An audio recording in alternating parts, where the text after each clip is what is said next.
What a day. Welcome. Today is November 19th. The year is 2020, and it feels like Groundhog's Day for a lot of reasons. But we appreciate you tuning in. This is Crushing Iron Podcast, episode 427. Sounds good to me. You want to know why we know that? Well, it's like our third time through this process. So if you can't laugh about this, then what can you laugh about? But we got like 50. It's Wednesday actually, so the 18th. We're actually already starting out with a lie, but we're recording this earlier than our usual, which is on Thursday, to get this out because Mike and I are both traveling tomorrow. He's heading home for the holidays, Thanksgiving, which, as we've mentioned a lot of times, and which you should know by now, Thanksgiving is the greatest of all holidays. But we recorded this early, and I'll be on my way to Houston for Texas 70.3 this coming weekend. And we got about, I think I saw your little board here said like 48 minutes. I took a glance. I was like, man, we've got like 5-6 minutes left, be home stretch. And then everything cut off. So we are starting basically from scratch. I had a little bit of a snack. Mike was in here in our podcast studio room, throwing around laptops and mics and causing all kinds of ruckus. So if you want to donate, please do. We have a lot of new equipment to buy, but no. We'll be introing it again and then piecing it together. So be patient with us, but we're back. Hey, what are you going to do? Laugh about it, do your best, put it back together, and that's kind of been the very symbolic of the year. Pretty solid podcast, I thought it was. Yeah, so thanks for tuning in. We'll edit in the middle, and then happy Thanksgiving. No, happy Thanksgiving. In all seriousness, we appreciate you tuning in. Again, this is the Crushing Iron Podcast, episode 427. We come to you twice a week for the most part, on Mondays and Thursdays, but always twice a week. And if we don't get a chance to tell you, even though we should, next Monday, we hope you have a happy Thanksgiving, safe travels, and don't forget to enjoy yourself. It's we do a lot with our team this next week. I give them basically Thursday through Sunday off, or really just choice days. Hopefully not all the way off unless they feel like they need it, but to relax. The holidays are a fun time, especially for Thanksgiving time, to be grateful, and even if you've had a tough year, sit back, relax, count all the things you should be thankful for. Friends, family, racing, training, whatever it is, be happy for those things and find some, find an attitude of gratitude. But also, holidays can be incredibly stressful. I think sometimes we don't mention that a lot in terms of it's the holidays, man, aren't they great? You don't have to work as much. The kids are home. It's all great. Thanksgiving, and they got Christmas, you got New Year's, you got, Hanukkah, you got all these great things. But for a lot of people, the holidays are insanely stressful. And so I think that's something that, we could, and we want to mention today in terms of going into the holiday season, is be kind to yourself. Do the things that you think you need to do to take care of yourself. And that is our holiday spirited message. Are you still flustered? You seem still flustered. I am a little flustered because I'm trying to think about how that's going to work into what we're doing. But yeah, I couldn't agree more. I don't even know what we recorded, so we may be saying the same things over and over again. So you guys, enjoy that, and we'll have fun with that. You know what, man? We do our best. We show up twice a week. We do our best. We're bound to have something like this happen. I'm sure it happens on a lot of other podcasts. But what we wanted to talk about today was our 70.3 racing. We will get to that. But I think, dude, it's just kind of funny. It is funny. So I think we just need to go, and here's where we got cut off. And then we just cut to that. And then we end with, we pick up where we left off, which was, we were talking about taper. Yes. And we had some really excellent points. I know. That last that's 20, the only 30 kind minutes. I'm kind of frustrated about. I think just take our word for it. We were on fire. We were on fire. And I think, so here's what we recorded earlier. And like you ended with, we were talking, I think, about, I know you're talking about people the getting idea lazy. that we shouldn't call taper anymore. No, and I'll jump into that, but it's times like this that I get reminded about why it's so much more fun to not take ourselves that seriously. That's a really good point. Because I thought about that today, I was kind of like in a F it, before the day started. Right. Oh yeah. Why are we so worried about everything? Yeah, it's like, what the hell are we going to do? Just record it, and it's for free, and you people listen or you don't, and you might hate us or you might love us. What the hell? It's something great about that. There's something great about that freedom of I was like, yeah, well, we might have lost it all. We might have lost 30 minutes. Coincidentally, we got minutes here. So it's kind of like the middle of the Oreo we got now. We got to create the wafers. But isn't it more fun to not take ourselves that seriously and throwing things you're about to travel back home. I'm about to head to Texas. We both got things we got to do. It's what you going to do? And it's so true, dude. I think that maybe that should be the new podcast because we don't have that kind of time. I know. Yeah. Well, I got a Zoom call in 30 minutes. Oh, that's right. Oh man. See, that's why I was so mad because I know you've got another obligation to get to here. But what are they going to do? If I'm late, I'm late. Not everyone is a big holiday person, and that obviously comes with the added stress of family members or to not have family members. And so it's a weird year, but even in general, like the holidays are, I think, a much harder time for people than we often discuss. It's like, oh, the holidays, it's Christmas, Thanksgiving, it's all going to be great and joyous. But for a lot of people, family stresses you out. It's like or it can be a time of year, and you may or may not be going through this, next year. It's like when you may have lost someone like your dad last year. It's like the first holiday and you miss people, you miss connection, and you want connection. It can be a difficult time of year. So I love what you said there about, just find a pocket and stay in it. It's all about doing something that you feel is fun and removing as much stress and doing things that energize you. It's colder outside, but it's a great time. You just get out and go for walks. Like, if you're going to be stuck somewhere on Thanksgiving where you can't, or for the holidays, any holiday for that matter. It's like, if you can't bike, you can't run, you can't swim, don't feel trapped. Going for a walk is, I think, one of the most underrated things that we, don't consider as exercise. When if you think about the normal population, a 30 to 40 minute brisk walk is way out of the realm of most people's ability to actually do and not be like fairly winded, when they get done. But it can also be incredibly energizing just to leave your phone back at the house and just go out for a walk, think through things, get out of your house, get some good vitamin D and some sunshine. And it's about time to tread water and do things that make you feel good and not things that make you feel guilty or bad or just, out of shape. Yeah. I mean, cause I think a lot of times it can be sort of like this end of the year, you wear yourself down. There's always that risk. I think you've been training hard, and I mean, depending on what you've been training for this year, it's obviously been a moving target, but it's easy to kind of like limp into the end of the year. And I think it's a good idea to sort of like back that off and sort of, and recharge it and just kind of come back strong, work out your muscles and round things out with your body, your mind, your soul, all that sort of stuff. And, just have a good time, man. Just relax. I don't know. Dates, holidays, days of the week, years, like I get them. I get they have a point. I understand this. But at the same point, like I think that like psychologically it's very interesting. Like you have these 7 days a week and everyone does everything on a 7-day schedule. Like I got to start over next week, or this has been a great week. It's all done in 7 days. Even if they had, a great day on Saturday and then a terrible day on Sunday, if the first 6 days are great, they're like, I really just struggled this whole week. I had a bad day. And even for a lot of people, I'm noticing in Training Peaks, like we had this period of time between like, I don't know, maybe late July, August, September. And I think a lot of it has to do with like the summer months. People were being able to get outside a lot more than they are right now. But now, and people felt better, so you went 9 months. We had a very hard beginning of the year. Things are pretty much every city was shut down and they were doing all, kinds of restrictions and people were isolated and quarantined. And then, things got flexed a little bit. And again, like, August, September, October, it was like, like we feel pretty good. Like, it's been a rough year, but we got this. And then I've really noticed like the last 2 or 3 weeks, I think a lot of it has to do with, like it looks like people are getting shut down again. And then, the stress of the election, no matter what side you were on.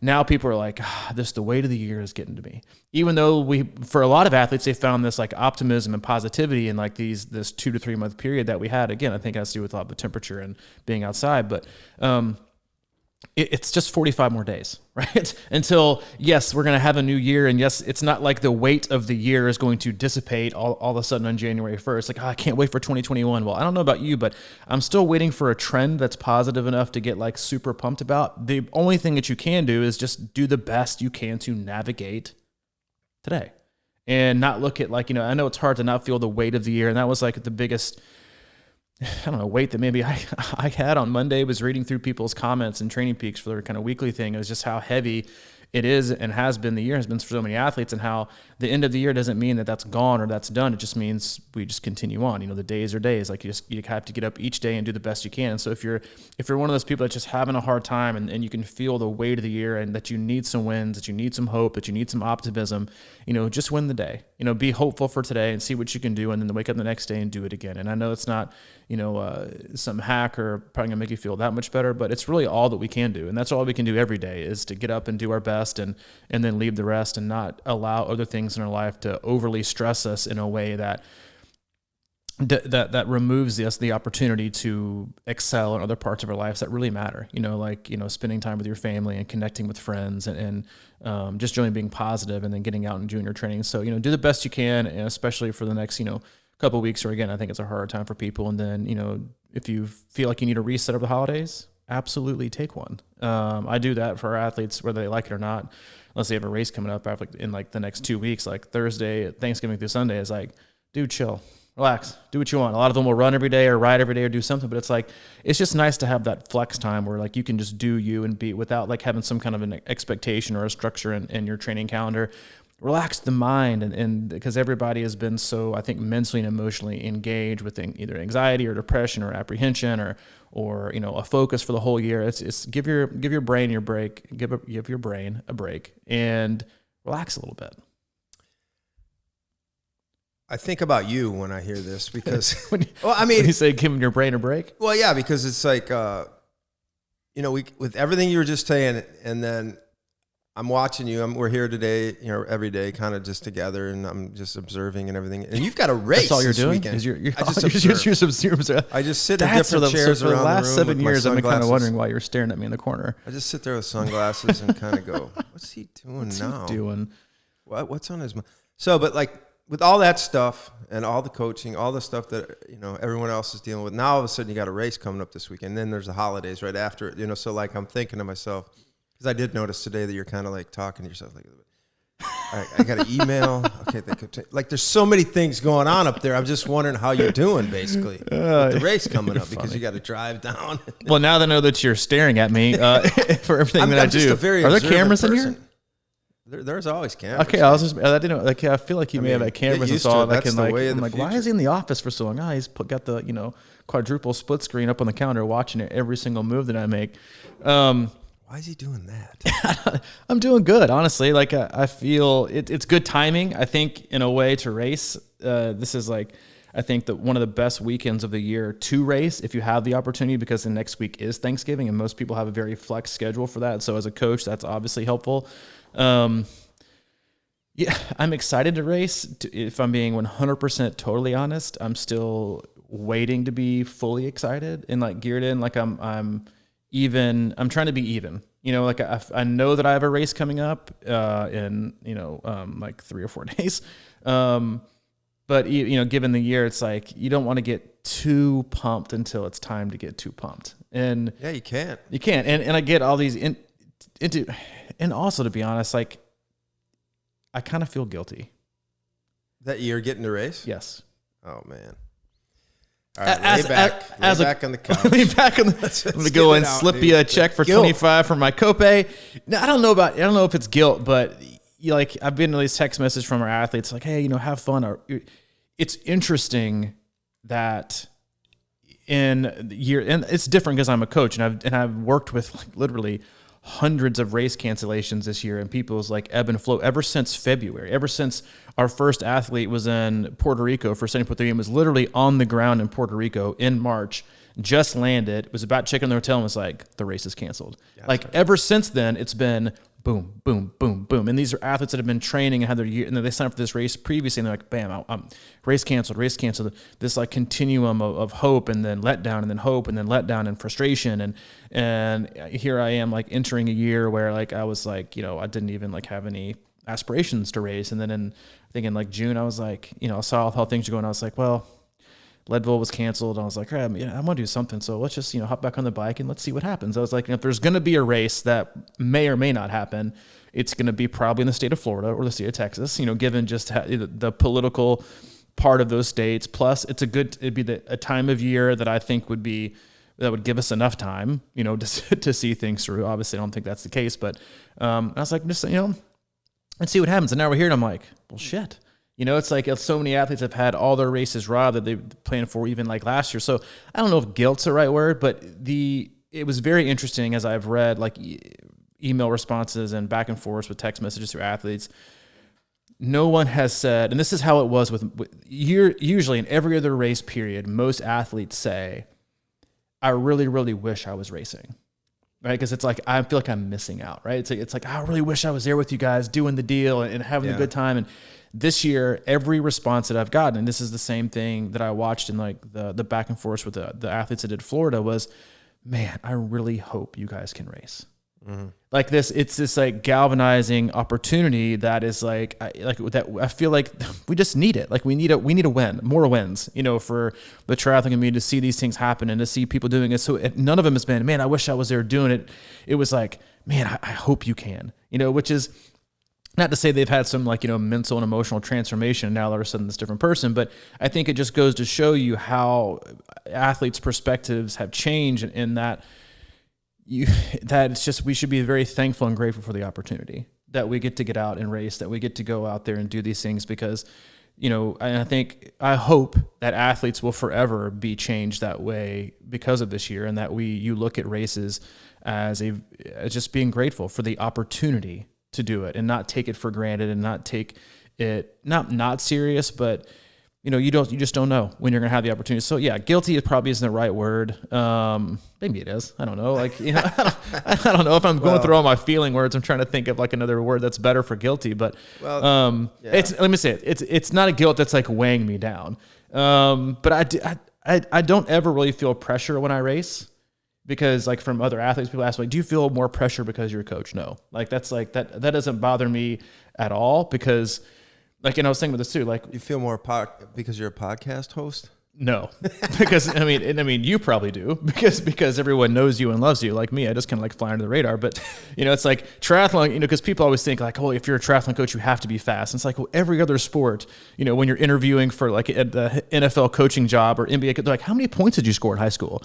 No one gives a shit. They're like, no one. But in triathlon, they're like, oh, you're a coach. What's your fastest 70.3 time? Like that means you're a good or a bad coach. Mm-hmm. In no other sport, they're like, how many goals did you score in college? Like, are you that wasn't enough to be the coach of the NHL team. But this year, this race specifically, I don't know that I feel the pressure, but I don't know, you kind of feel not pressure, you feel more energy, I think, from your athletes and from your team and from the community. That's like the opportunity to race isn't just for you, but it's also for so many people that haven't had the opportunity to race this year, that they can kind of, live through you vicariously in that opportunity, and that you don't, and outside of like the race result, because that's not what I'm talking about. It's just like, it's just the opportunity, and I think people can live through that. Which, it was funny, like watching all of our athletes like respond, and they were like, I had so much fun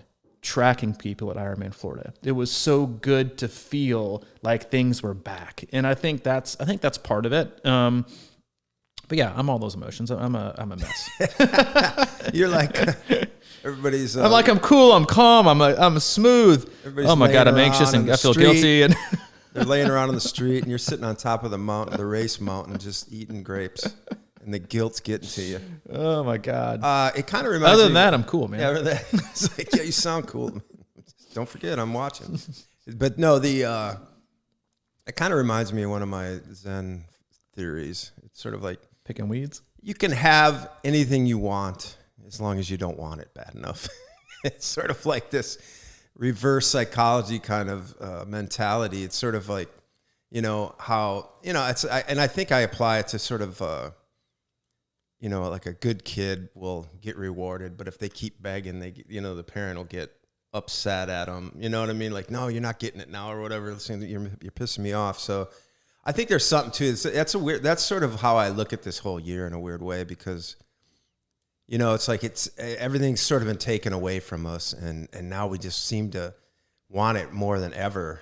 And I think that's a good sort of thing to happen to you once in a while. Some things get taken away and then you appreciate them. And we've talked about that a lot, but I also think it's just a mentality that isn't bad to go through life. It's sort of that keep you in the middle, not too many super highs or super lows. And I think that's maybe the general overall goal for most people in life. And I'd speak for myself, obviously, but I like the idea of being pretty level, and just like, content and satisfied and happy with whatever comes. And I think the idea that you came into the year maybe not really thinking about racing too much, and all of a sudden, I think I will do it. What the heck? And then all of a sudden it shows up. It's like, it's a weird feeling. And I guess I'm like, it's freeing in a way too. Like, I joke about like having, and I was just like, to be totally honest, since we're doing this live, this is on Wednesday, but I was just scrolling through, they haven't released a participant list yet or like loaded anything in Iron Track. And they just loaded our participant list and dropped me in. So I am bib number 447, which is kind of exciting that they're taking another step to make this thing happen. But yeah, I think that's like I think it's a good thing because like in terms of like when I signed up and how, and I'm trying to think like people like, so how do you feeling? Are you in shape? I'm like, God, like I'm like, so like kind of like my emotions. I'm like all over the place. Like, I am in a significantly, I guess is the best way to put it. I'm in a significantly better place than I was when I started training overall. I was, admittedly so like with getting the hub off the ground in the middle, like opening up, as you very well know, we did this together. It's like opening up the hub in the middle of a pandemic, in the middle of a shutdown. It's a gym, for, everyone else's sake and the government. It's like, and like, the build process and the furnishing, it was like, I was probably as stressed as I've ever been in like the last 3 to 4 years. It was really wearing on me a lot. And I know it was visible. And I don't know if that was like my subconscious was like, I know you don't have Leadville, but you need something. So I like looked over and I was like, I think I'm gonna. And I don't even like know what. Like I think that's like one of that's the beauty of endurance sports in that you can do so many things. Like I was just running a lot. That's all I was doing, and I wasn't swimming. I hadn't been on the bike in 2 years, and I was just like, you know what?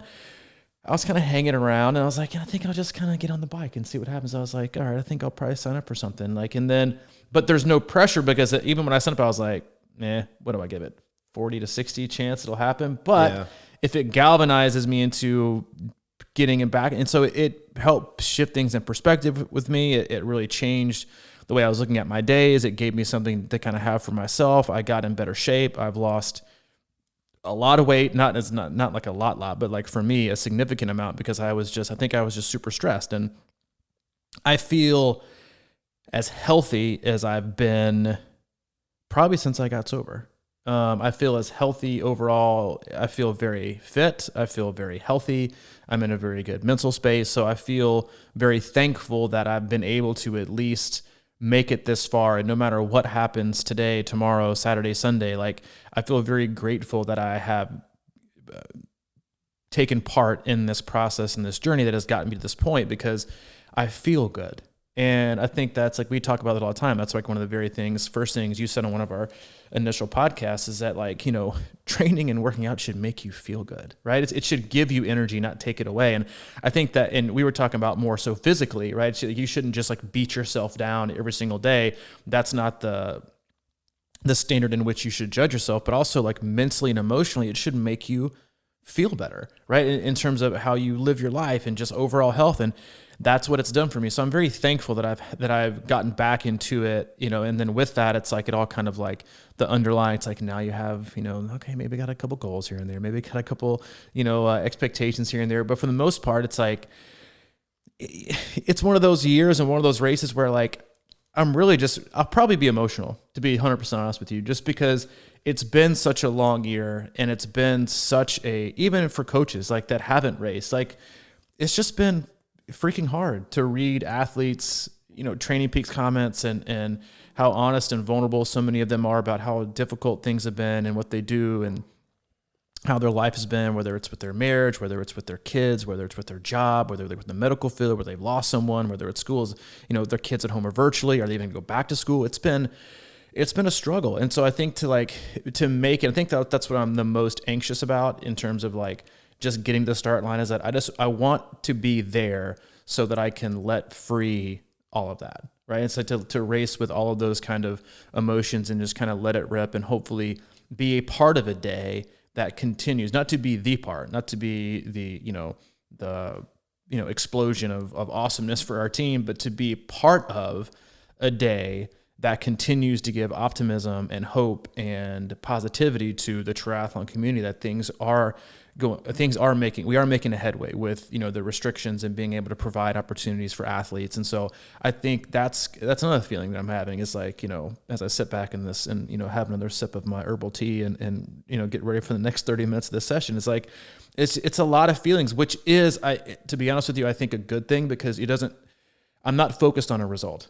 I'm not focused on because I don't even really know what kind of shape I'm in, to be honest with you, because I haven't raced in so long. If you race a lot, you generally kind of know a barometer of hey, this training usually lends to this, this race day result, but I haven't raced in over 2 years. I'm, 2 years older. I'm in my 40s now. I'm an old dude, and so I don't know if my body's going to, respond to, warmer temps or anything. So it's a lot of unknowns, which I think can allow for fear for some people, but to an extent, in terms of how the podcast was had on Monday, it's racing free without it's like borrowed time, right? It's like a borrowed race, where you're playing with house money. You're just whatever, put my chips in, see what happens. If I hit the jackpot, if I have to fold, I fold, but whatever, just put my chips in and see what happens.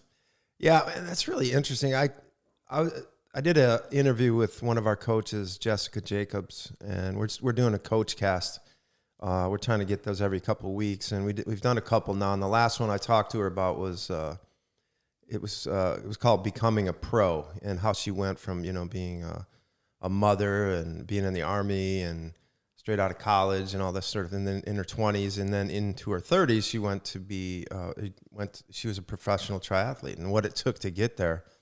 And one of the parts of that conversation was I was getting into her mind about what it was like to be, how you go to the races and you get to the swim early and you always see that pocket of 15 or 20 athletes that are standing away from everybody. And those are the pros that are going to go off early, at least historically. That's how the races have gone. So I always remember at Louisville kind of because we're standing up top and the pros would always sneak down that side staircase and stand by the water. And I'd always just watch them and be I wonder what's going through their mind because racing free, I mean, I'm sure that they try to do that, but you're standing next to somebody that's is going to be within 2 minutes of you. Yeah. Or whatever the whole day.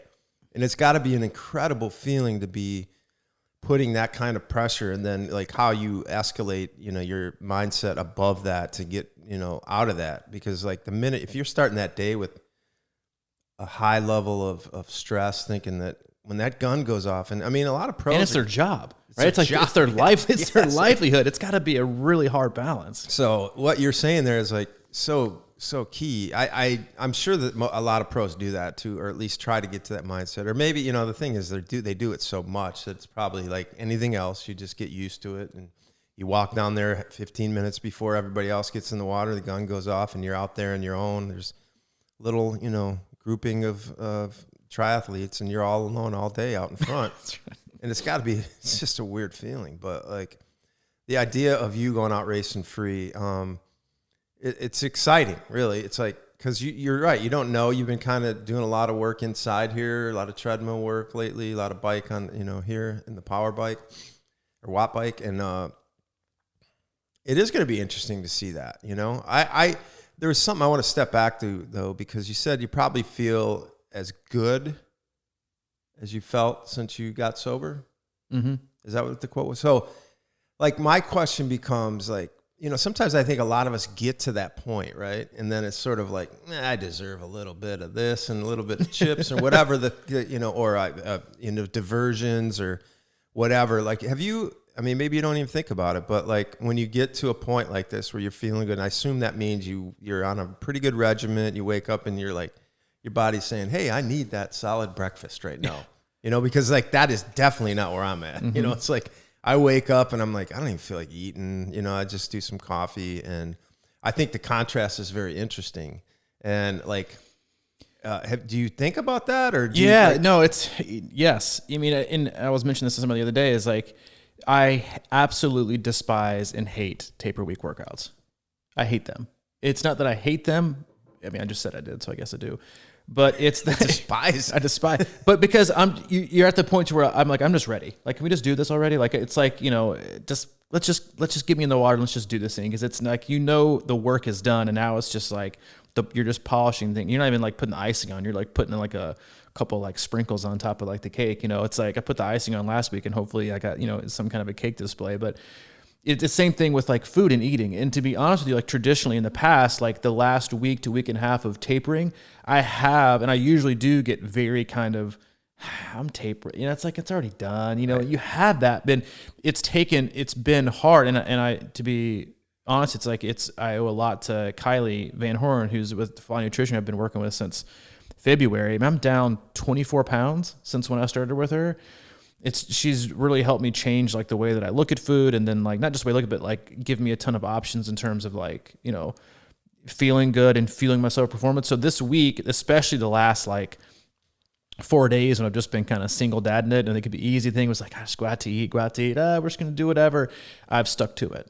I've been like, I'm going to stick to exactly what I need to do and eat clean and healthy and do that because I want to see it all the way through. I don't want to stop 4 feet. I don't want to be, if I'm putting, I don't want the golf ball to stop like 6 inches from the hole or a foot. Like I want to make the whole thing. And that's been my focus this week. And even this last week, it was like, like, am I still like having a few meals where I'm like, yeah, whatever. But I've still stayed very conscious of feeling my body.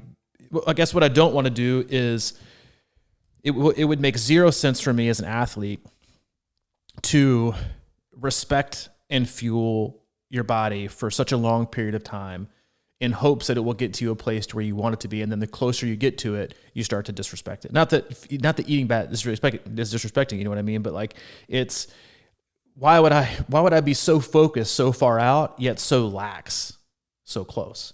And I think that's part of like the overall mental focus that athletes tend to like kind of waver with the last week or two of training. It's like, well, I can just, I can go out with some friends, and you can't, like, you can do those things if you want to. But for me, I've been trying my best to stay in the moment and not get distracted and not be like, well, if it does get canceled, I got this race next year. It's like, you have like those fleeting thoughts, and I've tried to do my best to just stay in the moment and stay engaged of like, if I really want to see this through and be able to judge myself on the work that I've done, that I want to work all the way through. I don't want to just like start being a lazy sack the last like 2 weeks. Because it's taper time. Like last Friday was like the hardest bike ride I've done in like probably like 5 years. But I was like, and I really didn't want to do it, to be honest with you, but I was like, I want to do it. I want to see it through. I want to see, in order to see it all the way through and to get the exact thing you deserve, you have to see it all the way to the end. And so that's been part of it, from every day till this morning to, you see me eating the same thing every single day. It's like, I was like, I got to keep eating, and reminding myself to do that and not get lazy with everything, and with, getting back in the pool and hopping on the bike and, do it. It's like, it's hard to stay present, but you have to, if you want to get to present your real level of fitness, hopefully, as long as you execute to the best of your ability on race day. And it's so interesting, this idea that the minute like taper shows up on the training peaks, or if that word is actually put, that it kind of makes me think that we should stop using it, because the minute you see that, it's almost like, oh, that's race day, I made it, I'm in. I think that psychology is very interesting, because then, and I do it too, it's sort of like, well, I feel strong, I feel good, and I could plot on a pizza tonight, it's okay. I mean, like, you haven't been doing it really, or maybe you have. I mean, I think that's the thing with me, is a lot of times I don't really like try to mince that stuff too. I have that stuff along the way, so it's not really a huge departure for me race week. But I think that, with workouts, and like you're saying, is like, we always talk about, it's like, if that 20-minute workout's on there for Monday and you feel like, well, I don't even need to do that or whatever, but just see it through, because it is weird. I love what you said there about like how we can be so focused and so dialed in, months away, but that last week beforehand, we just kind of let it go, and in my mind, like, I think psychologically, maybe I'm just going to speak for me, but like, I feel like that could be a kind of a subtle way to give me an excuse. You know what I mean? To sort of take the pressure off. Well,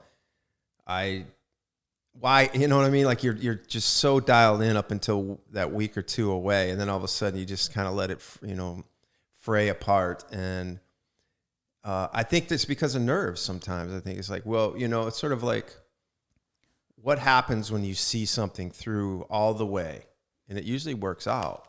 But if it doesn't, you know what I mean? Like I feel like just generally for me, I don't like labor on excuses and stuff after races, but sometimes it's sort of a subconscious way, I think, almost to take the pressure off too. Cause like if you did everything perfect, like you've been really dialed in, and if you do everything up to the race and it's like, and you've done it all right. And I know we've got we talk about it a lot, so the mindset isn't that, but I'm just trying to talk or think about it for other people. But if you get up to that race and you've done everything perfect, and then what about you? The last time you did this race, what if you're slower than that day? You know what I mean? Like, you're gonna be like, wait a minute, what the hell? What's the point here? But like, again, it'll be sort of something like you may give it your all. You may come in, a few minutes behind the last time you did the same exact race, but you could feel amazing afterwards, as opposed to like immediately going to, the Burger Shack and just plowing, whatever the case. I'm just throwing out ideas here, but like, no, I think it's a fear sometimes is that we have, man, what if we do everything right and it doesn't go the way I want it to, or something? Well, you said a lot of things there that I love. And the first one is that like, I try, I don't always do this, but I try my best as a coach to explain, or even sometimes label, that we're not tapering. We're just kind of unloading, right? We're just going to unload some of the fatigue that you built up, and we're going to sharpen. It should be like as you sharpening. Like that's what all you're doing is sharpening the fitness that you have. It's not a time to be lazy, which is what most have. It's like, it's time to be lazy. Eat what you want. You've been good. It's like you've had your foot on the accelerator for 6 months, and now it's time to just let off and coast for a little bit. And you're like, no, now it's not the time. Now's not the time. Well, yeah, we talk about like when presentations or whatever, you work on a presentation for 6 months, and then the last couple of weeks is like getting typos, and you're like, you gotta see it through, and you gotta it almost takes more focus. The closer we get to race day, the closer I think the pressure gets to us, and that we feel more like we feel like we can let up a little bit because the pressure is closer to us. And I think that's why athletes look at tapering as not as like, I need to sharpen up and even stay actually more laser focused, because you're doing less. Like most athletes get really grumpy or stressed or busy. Like they create all this kind of like they rearrange their basement, they do yard work. Like it is like this, it's time to do all these things. And it's not because they're making up for all these things that they haven't done. For the most part, it's that they have to keep themselves busy. And I know for me, like I think this is before, it's like, it's hard. It's always been hard for me in the past to kind of stay focused during taper because I'm so ready and antsy to race, but you have to stay calm. You have to stay present, and you have to see it all the way through. You can't just, do it 2 weeks out and then be like, I think I'll just get there. And a lot of that is, I think, I don't want to call it self-sabotage, but I think mentally it's so much easier for us to mentally and emotionally relax than it is to stay focused on the task at hand, and I think that's what's so amazing about professional athletes is that they do this sometimes like week in and week out. Like they have to stay on point. There is no like, for the age group athlete, like, a lot of our athletes have to do like a 70.3 or full, like the 2 weeks after a race, I'm like, do whatever. I don't want to talk to you. Just relax. They get like that unload period. But for professionals and sometimes age group athletes, depending on when they, schedule their races, that they have to be mentally and emotionally on point all the time. There is no lazy, there is no lax. It is, I'm sharpening and I'm resting for a minute, but I'm always focused on doing all the right things and getting all the details right as much of the time as I possibly can.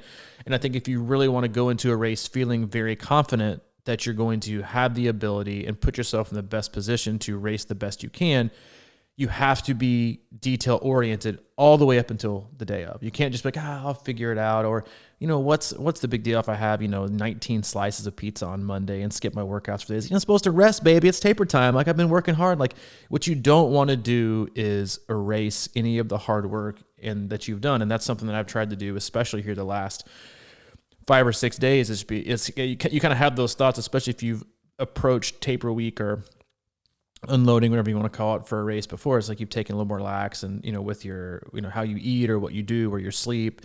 And for me, it's been like, I've done that in the past, but you just keep it in focus and don't get lazy or don't get distracted and look at the things that you want to look at, in terms of, beyond the race. Stay focused, which is hard because the closer it gets, the bigger it gets. And that's when I think it becomes harder to kind of like feel and realize what's going on. It's like, all right, now I can look into all the fine. I can take the paintbrush and make all the broad strokes. You're painting the middle part of the wall. That's what really it is. And then taper is really about the borders. It's about painting in the fine lines, fixing things up and making sure it looks perfect.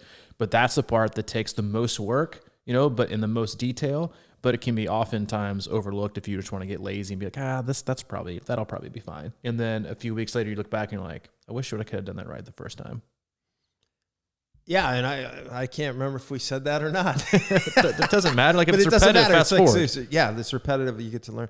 And again, it's like I know I go into taper, and I think a lot of us go into taper, and it's sort of like, okay, we made it. And then it's sort of like we feel good and we're solid and everything like that, and we just decide that we're ready to race, and we're just going to not follow the rest of the plan. So, I just get it. It's just so, and I think I don't know if I said it earlier, but I feel like I do build that in as a marginal excuse or something like that, like a setup for like, well, I just didn't follow it through, so now I'll do that next time. And it's sort of like, you had mentioned earlier, I think, about how it's amazing how we get so focused and follow everything to the letter 3 or 4 months away. But when we get 2 to 3 or 1 or 2 weeks away, we kind of let it all go. Mm-hmm. It's sort of like, what? It's sort of like well, we've done the work, It's sort of like hay's in the barn. Yeah, hay's in the barn. Yeah, it's like, it's over. It's done deal. But like, I love that analogy of sort of sharpening things up and fine tuning everything. And we talked about as a work presentation that you spend months and months on, and it's probably written and done, like basically the outline, month away from when it needs to be done. If you get, if your team is working on it, and the backbone of it is there, but then it's a matter of like, tweaking graphics and making sure everything flows, and the fine tuning of it all. So it's so easy to, think about taper in the way of like, well, like how do you really fine tune the graphics in taper? You know what I mean? Like, what does that even mean? Good to great. Yeah. Right. And that's what you're trying to like. It's like, you said it. It's like, that's good enough. Like I'm all the way. I'm pretty close, and that's good enough. Yeah, but like, we'll just take whatever happens. Well, exactly. There's something to that too. You know what I mean? Like, that's the weird part. And I think a lot of people are like that with things in life. It's like, that'll be fine. But you're like, and you say that because the extra effort and concentration or time it takes to get it to where you really want it to go, you're like, that's not worth it. Yeah. But then a few months later, you're like, you know what I mean? I think everyone's done this. You're like, I'll take the $50 cheaper version of this. And then a few months later, you're like, definitely should have spent the extra $50 and gotten the version that I really, really, really wanted. But I was like, I wanted to cut corners. Or you're like, you know what? Let's buy this and let's go the cheap route. And then a few months later, you're like, this isn't working. I need to spend more money now to get to what I really could have had the first time. And so it does. Or like, it takes more effort, especially like when you get to, same thing be said for like when you're improving a lot, and you see a lot of, I think we even referenced this a few podcasts ago, is like, you see this when you get into the sport and maybe your race times, or every time you race, you're getting better, you're dropping like, 20 minutes, 30 minutes, 40 minutes. You're dropping these huge chunks of time off your races. And then as you get faster and faster and faster, it no longer becomes, 30 to 45 minutes or an hour. Now it becomes like 3 minutes, 4 minutes, 6 minutes. Huge wins. Like if you get up to that end, no matter what, it's like wins are wins and minutes are minutes. And like you'll talk to a lot of athletes who like they can't feel like they can't seem to break this like barrier that's only like a minute or two away. But the amount of work that you have to put in to get that, it's all in the details. And again, in the details is the same thing. It's all within the final week or two of your race. While yes, all of the work has gotten in, if you really want all of your work to show, then you have to be willing to focus. It's like the same, you see a lot of, students, I know wasn't me because I never pay attention, but can pay attention for the entire year and take all these tests and do really great. But when it comes time for exams, like, I've already got pretty good grades. Like, I don't want to put in like the extra studying for this exam. Like I've got a B. I think I can just kind of fail the exam and still kind of make do. Right. So instead of doing the best that they really can do, mommy, be proud, they, study and like nail the exam and actually figure out how great the best grade they can have. And so it's not a fine line. It's just something I think you have to continually go through, as with racing. Like one of the things with racing that, we were talking about earlier that got cut off, I think, was that, how important it is to be flexible within racing and trying to figure out what works and what doesn't. We talk about what we think works with tapering and how you should see it all the way through. And even, again, like even tapering is something that you should tinker with, in terms of like, we have athletes that we work with that, like for 70.3s, some are best on 2-week taper, some are best on like 2 or 3 days. I have some Ironman athletes who are great on like 5 days taper, and some that are better on like 2.5 weeks. It's always good to tinker, but if you always have this measurement of failure and success based on a specific time, then you're never really going to figure out what your true ceiling might be for a specific fitness level that you have. And so with racing, like for Texas this weekend, I've thought about and I'm heavily considering taking it a little, well, I'll have no choice but to take it a little more relaxed in the swim. But I'm thinking about taking it fairly, a much more relaxed approach on the bike than I have in the past, and just really, really see what I have for the run that day. Because, as we mentioned before, like in this race 2 years ago, like I went into my last gear a little bit too quick, and I paid for it, and I paid for it dearly, and it hurt. I made it, but I'd rather be in control of that. So I want to see what that feels like, I think. And with the warm temps, I think it's important to kind of save some of that for the last little bit to give myself a little bit of a buffer. But that's also part of what's so awesome about endurance sports and racing, is that if you have that vision, and you've made that acceptance of like, nothing can really go bad in this race, right? Like you have no level of failure. You have, I'm going to do my best and execute, but most importantly, I'm going to figure a lot of stuff out, right? And so for me, like I've raced, more 70.3 Ironmans than I can count, but I haven't raced in 2 years. So I still have some learning to do, but I also can start tinkering. Like, do I want to, how do I best perform? And I know how I've raced in the past. And so I'm like, all right, well, if I look back and see how I raced in the past, how can I race this to learn something this might not be my greatest race. And I think we'll never like really know our greatest race till we actually look back on it, like years and years and years, because we always assume our next one can be our greatest, or in 2 years we can be, but then, eventually most people never go out on top of their greatest race. It's always trying to chase the next great race. And then what happens is they look back years later and they think, oh, well, maybe back in 2019, maybe that was my best race. But it's within the journey of trying to figure out what is best and what your version of best is that year, given the training you've had or the time you've had, given the race.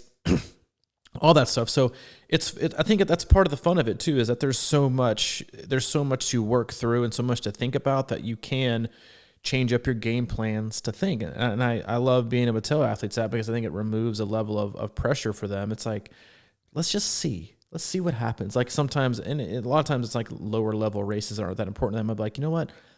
I want you to absolutely smash it on the bike today. Just bury yourself and then just see what you can run with. Like you remove all pressure, because like, oh, well, coach gave me the green light, and he's like, hammer it, baby. Yeah. But then you can see what happens. Like what's the worst thing that happens? Like you're like, oh, well, people are going to think like, first of all, no one cares, except for you. But you figure something out that you can take, and you might figure out that was actually your best strategy for the day. And you figure out, hey, I actually could run on a lot higher, watts than I'm normal at. Yeah. Normal too. I think that's great. That reminded me exactly of when I was a kid, when I was playing summer baseball. And our coach brought me up to the, I guess it would be high school level, the Legion team, as a 15-year-old. And I was young, man. It was like, that was kind of rare back then. And I was a good second baseman. I could play good defense. And he said to me, he's like, I don't care if you get a hit this season. Just play good defense. And it just completely took the pressure off.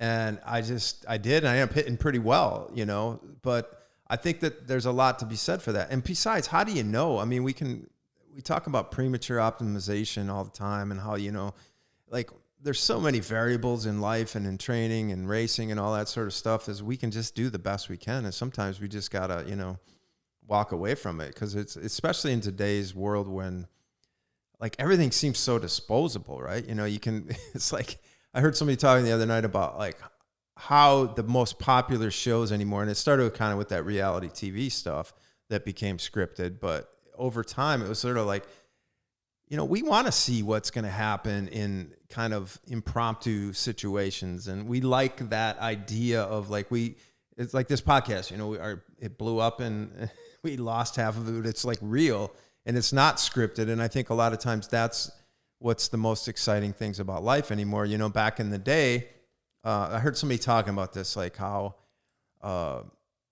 back in the day, like if somebody like Peter Jennings, like the news guy, had a special, like Town Hall Columbus or something like that, they would spend like 6 months on it, an hour show, and like tweak every word and make sure everything was perfect and all that sort of stuff. And that's just gone. Like people today are just flying off the seat of their cuffs, but it's sort of like, because it's like gone the next day. Like, oh, that was good. That was a good special. I mean, back then it was sort of like that just resonated in your head for a while. And now all of a sudden, like you said it, I think earlier, I don't know if it was going to be recorded or not, but like, who knows?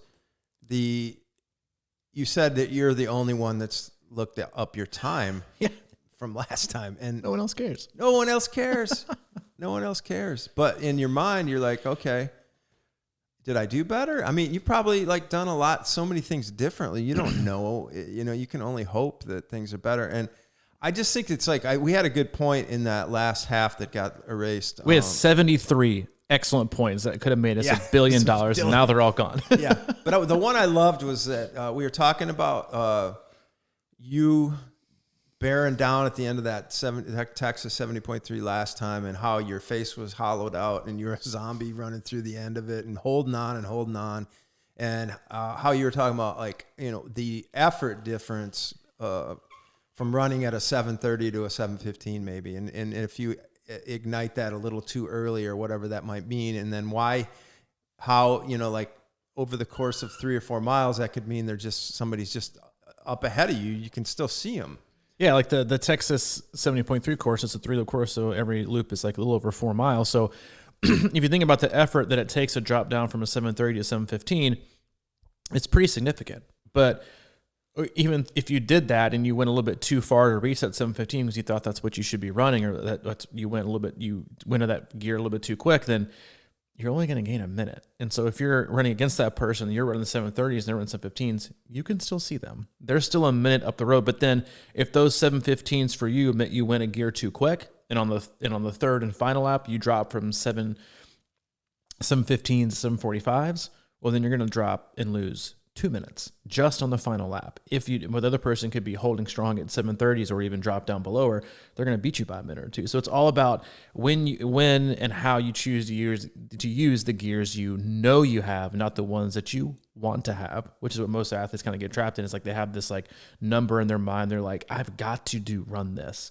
And even though your body could be like, not today, or your body could be like, dude, pull the trigger. I've got it. And you're like, no, I don't have it today. And your body's like, but yes, you do. And you go through that little battle in terms of it's like, oh, but my watch says I'm going too fast. And your body's like, well, your watch is lying. And so you have to like manage that and figure out when is the right time to pull it. But you also don't want to be so reserved that you're scared to. And I think that's like why 70.3 racing, if you really push the needle on it, is so difficult, because you are racing on that rivet so much that you don't want to hold off too long, because then you might lose, a minute or two. But if you pull it too quick, then you might lose 3 to 4 minutes, So it's all give and take and about a return on investment. That's why, again, racing is so complex, and athletes asking you to predict the time you're trying to predict like 100,000 things that's going to go on over the course of a race. And you're going to ask, okay, well, how is that going to end up? It's like, and you can't, that's why you can't give it to you. You just have to do your best. That's why, again, like I like to not wear a watch when I race, especially for 70.3s, because it's not going to tell me anything I don't already know, and it's like, I would rather think through things. I'll have a bike computer for pacing, but swim, I don't want to know, or I don't need to know. Like, it's not going to, because I think knowing your swim time is actually like a really, bad thing for a lot of people, because it really puts them in a bad mental spot, because they're immediately, it's like you're like, oh, there goes my goal. Yeah, you're like the first thing your first emotional reaction and measurement of success, even if the swim was long or your time and you're gonna just say that, because a lot of times the swim course just isn't accurate, or the swim course was short and you're like, oh, dude, I crushed it. And then you look back like, wait a minute, okay, then maybe that wasn't reality. But it can be so deflating. That's the last thing you need is a deflating thought before you get on the bike, because to make decisions for the next 2.5 to 4 hours. Like that's the last thing you need. And the thing is like something to mess up that, the calculations you're making and the decisions you're making and then what you deem is best for your return on investment. Like you don't want that. And then what's it going to tell you on the run that you already know? I have the effort, and this is just kind of what it is. The pace is relevant. It's irrelevant. It's just going to be what it is based on the effort and the feeling that you have for the day. So you have to just go by that and trust it. And what's it going to tell you? Oh, well, you're only running this. Okay, I'm going to run faster, which is going to dig me a huge hole, right? Or I can't run faster, but I'm going to try. And then if I try, I'm going to blow up. Or I'm going to be so discouraged about what my time is that I'm just going to find every reason to just be like, the day's over. You know what? There's just nothing to gain. There's nothing to gain. And but the coach, the data, you've got to have the data when the run is over with. You know what I can do? I can pull up Iron Track and be like, hey, your run was this, and look at the splits, and you faded on the last 5. That's the data I have. I can look back on. Just me, that's like, you know what data is there? The data is what I had for the day. And you look back and I'm like, it's just one. It's one workout in one day. It's no different than being like, hey coach, how was that 40-minute run? Okay, well, you ran it and it was over with, and you had a good day or had a bad day. Like that's just how it is. Like you don't sit back and analyze, a race data like you're trying to, orbit a satellite around, Venus. You don't? You don't. I thought that's what you did. It's like, it's just another workout, man. We're on this subject right now, but in the last cast, I wrote this down. I actually took the note. The last cast, like the one like an hour ago? The one that fell apart. That you said a phrase that I was going to call the podcast, and it was like in the second half, so we have to put it in again. Now we can call it do-over. It's called controlling your gears. Yeah. And I thought that was a really good discussion we had, was talking about, I think I used it, my example was last year at Chattanooga 70.3 when I was coming up Battery Hill or Battery Lane. I felt like I was in control of that race with 3 miles, roughly 2.5, 3 miles or whatever that, coming off the green. I knew I was in control of that race. I ran up that. So like, for example, I don't want to say I was holding back, but I ran up that second loop up that hill, and I think I was one of the only people running. So even right there, I knew that I was, ahead of the game, but I knew that I had something left. And that's when I, went over to the north side and came back over the bridge, and I saw you and yelling at you from the pedestrian bridge. Yep, you got to let it rip or whatever. I said, time to rip it. Time to rip it. And I in my mind, I'm like, okay, that means something probably. Right, yeah. And I had, and like we said, even though it's a downhill, 3/4 of a mile or whatever from that point, I had it left, and I sprinted. Is whatever that meant at that time, but and you had that extra, you had the gear to rip, and I was flying by people. I mean, not flying by them, but I was going by people at the end. So that's the whole point of controlling your gears throughout the race, is sort of like in your case, it's like just having the option at mile 10 to do what you need to do, because like 3 miles is a long time to make up lost ground if you've got energy left. It's a ton of time. Like you can, like. It's the same. That's such a great way to put it. Is like, it's the same thing. And we tell us our athletes, is like, it's always better to have than to have not, in terms of packing nutrition and fueling on your bike, or stopping and making sure you have things, and, being prepared. When it comes to gearing and effort, it's always better to have than to have not. And so if you get to like mile 8 or 10 of again, 70.3 we're talking about, it's like, it is better to have than to have not. Because if you have somebody yell at you, or you have that time place, or you are watching your, like a lot of people watch their watch to see if they're going to appear, look at their total time, like, oh, I've got it. And to know that you're going to be like on the cusp of like, you got 3 miles left, and you can either, if you maintain pace or pick it up just a little bit, you'll PR. Like that, like level of confidence to know that you're like, I've got this gear. What a feeling. Like I was watching the other day, I was on the Wyback, I was watching the 2016 Rio Olympics replay, and I was watching Gwen Jorgensen and Nicole Spirig run the last lap. And when Gwen dropped back and was running behind Nicole, Nicole, I think is how you say her first name, people were like, oh, they're just playing games. I was like, Gwen just has another gear. Like she could tell that this was the max that Spirig had that day. She was like, if this is the last gear you got, this is me with like 2 gears left. And so if I can just run with you for the next little bit, I'll just use my 2 gears and bye-bye. It's like, that's the level of confidence you can have. And so to have that that gear in your back pocket to be like, I've got a 5K left, even if it's regardless of PR, even if it's just like emptying the tank and getting to where you want to go or passing people. It's just better to pace yourself. Like, I've got that final gear to really hammer it home when you want to, and not feel like you have to fade or you're fighting to not fade at any point of the end of the race. Yeah.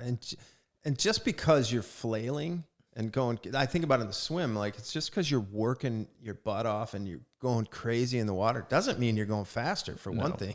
You know what I mean? So it's like when you got that control at the end of a run and you can keep that cadence going and be smooth with your stride and powerful, you know, like even if you say to yourself for the last mile, I'm going to let it all loose. That doesn't mean you're going fast. You know what I mean? That just means you're probably trying harder to go the same pace. Exactly. That's what most people do. You know, and that's the weird thing, right? That's why I think it's so important to have that, you know, and it's a great feeling. It hasn't happened to me much, but that was the one year it did. It was sort of like, you know, I was leaving it on the course, but I knew I felt like I timed it pretty well. And I, like you said, controlled my gears pretty well throughout that race.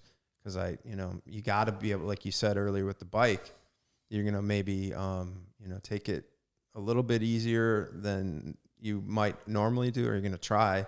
Mm-hmm. If you got to, you start controlling your gears from the minute you get in the water, you know, and it's like, I can't, did you say it this time or last time when you said like everything comes down to energy? It's every decision you make should be, is this going to help me or hurt me run the last, from mile 18 on in a full, or is this going to help me or hurt me run the best last 5K that I can in the half, and if the answer is no, then it's no, so but it takes so much patience to not do that as you get going. It's decision making. It's about energy expenditure. It's about patience. It's about return on investment. It's like you just have to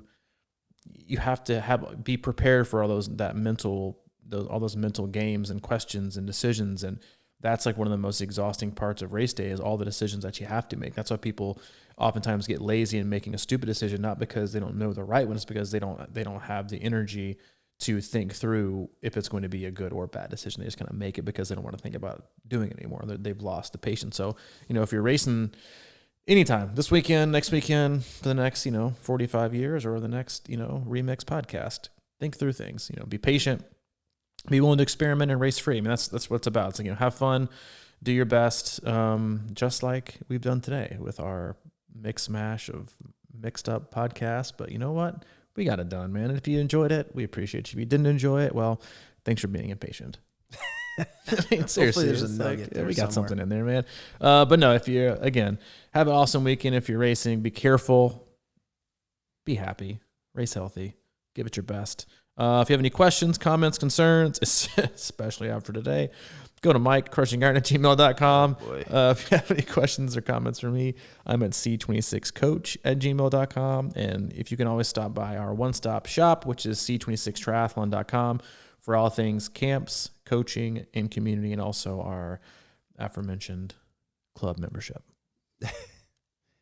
We didn't mention it, but the club's out there next year. Are you sure we didn't? I mean, for all we know, we put together the greatest podcast in the history of podcasts, and now no one can hear it. Yeah. What is something great that you've done that no one's ever seen? Who, me? Mm-hmm. My poetry book. Really? Yeah. I was, 12. Just got done with swim practice. Was in the YMCA locker room. We're all showering up, and I took a like those little mini shampoo bottles, and I was like, "Dude, watch this! I'm gonna turn on the hair dryer, the air dryer, like the little push button ones." Hummed it, turned it on. That's pretty good. Best thing I ever did in my life. Best thing I ever did. I was done ever since. I had a hole in one once. Really? By myself. By yourself? It was my brother. My brother saw it. It was in the dark. We snuck on the course. It was in the dark. Like 2 holes. In my dreams. It never counted. Yeah, we think it. We think it went in the hole. We couldn't find it. I couldn't report it because we were playing illegally. Exactly. It's the things like that happen in life. You know you got it in you. You know you got it in you. And that's what we will. We have it in us, and we'll see you on Monday. All right, buddy. Thanks, man.